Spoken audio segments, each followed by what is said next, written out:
Hey, Becca here. I wanted to talk to you guys today about my slight obsession, which is the balance of duality. I know, right? Says everybody all the time.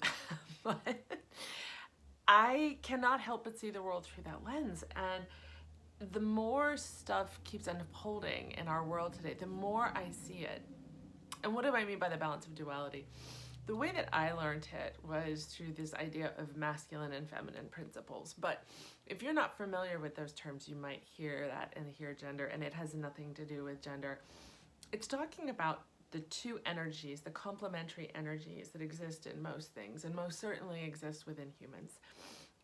You've probably heard the terms yin and yang. Well, that's another way of speaking about this. The yin and the yang energy is conversely the female and the masculine energy, or principles. Those words are used interchangeably as well. But for the sake of understanding it through like a Western culture lens, perhaps we could talk about what's like I call the being energy versus the doing energy.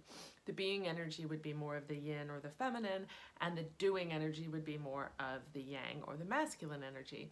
And the idea is that we have these complementary energies within us, and in a perfect situation, they're meant to work together. The feminine or the being energy is that part of us that is far more intuitive and internal.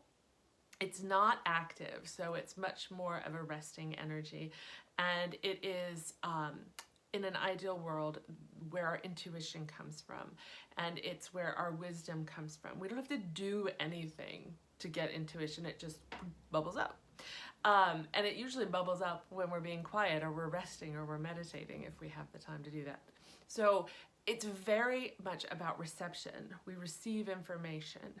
The masculine or the yang or the doing energy complements that with taking action once we have our wisdom. So the feminine informs and the masculine then takes the information and manifests it in the world. So it's a doing, it's a behavior, it's very outward, it's very manifest destiny. And it's all of the energies that we see that talk in any way, shape, or form about achievement, about accomplishment, about defending. It's very, again, like an outward expression where we go out and we do something about it. It's the fix it energy. And I wrote a blog about it, and you can go on my website and read it, where I've tried to get a list of these complementary ways in which masculine, feminine, or yang or yin energy shows up. So the examples I'm giving you are not exhaustive, but the reason why I'm obsessed with it is because I'm a firm believer that it is the imbalance that we see in our culture, and it's the imbalance we see in our world. And if you haven't been watching, our world is kind of messy right now. Kind of is an understatement. And while I don't claim to have all the answers, God knows. What I do know, with every soul, every cell in my body, every ounce of my soul, is that balancing this energy in all of us.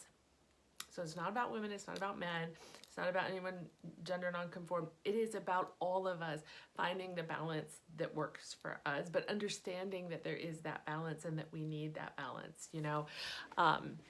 The world is severely lacking its feminine energy because we were raised in a world, most of Western world was raised in a world that has been influenced largely through a patriarchal structure. And again, the patriarchy is not about men, it's about a system that robs us of our ability to access our more feminine energies in favor of our masculine energies, and or allows us, basically tells us we should be doing and accomplishing and achieving, again, the doing energy, over being curious, playing, sitting, relaxing, receiving.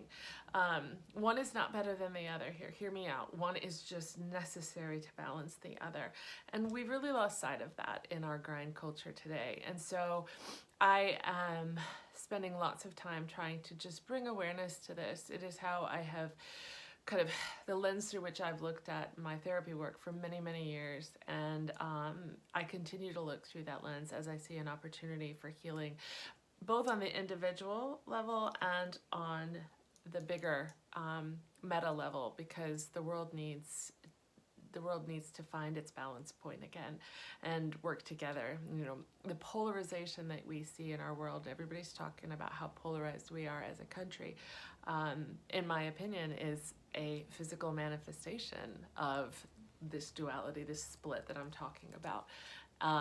Anyway, so I could and will get off on a soapbox, so I'm going to rein it in for the sake of brevity, but I just encourage you to think about which energies do you give yourself permission to express, which energies do you think make you good, and which ones do you want to squelch, which ones do you want to hide, which ones are you embarrassed about or feel shame about.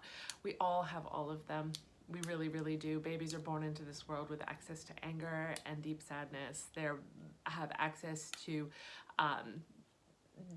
great excitement and incredible rage and frustration and, you know, all the feelings, or all the feels, as the kids say. So not one of us is born without access to all of our being and doing energy, and we are just taught not to access that. And I have some blogs about that as well. So I am going to bring it to a close and just encourage you to be thinking about where the balance is for you. And if you have any questions, feel free to reach out. I will talk to you guys soon.